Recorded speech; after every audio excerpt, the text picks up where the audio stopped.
Weekend da bollino rosso per i saldi all'outlet di Noventa. Da sabato 4 a lunedì 6 gennaio i 130 negozi rimarranno aperti dalle 9 alle 21. Bus navetta collegheranno il centro commerciale ai parcheggi aggiuntivi, allertati carabinieri, vigili e volontari di protezione civile.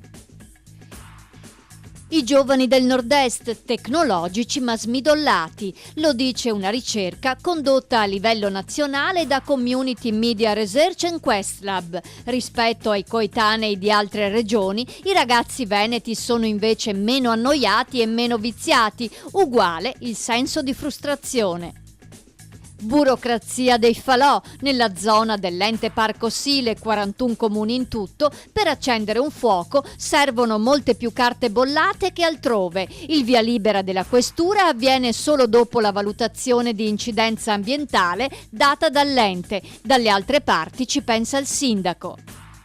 Il comune di Treviso dà il verde in adozione. I trevigiani potranno curare un'aiuola o un pezzo di parco pubblico e in cambio riceveranno una targa col proprio nome e cognome. L'idea è già stata sperimentata in altre città e funziona. Chi ha il pollice verde si faccia avanti.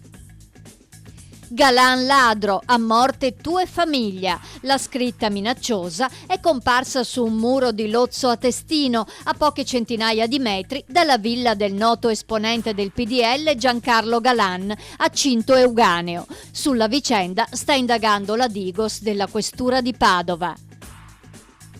Non separateci dai nostri cani. L'appello è di 2 agenti dell'unità cinofila dei Vigili di Padova. La clamorosa quanto inspiegabile decisione di allontanarli è del comandante Lorenzo Panizzolo. Da oltre 2 anni i pastori tedeschi vivono e lavorano in simbiosi con gli agenti.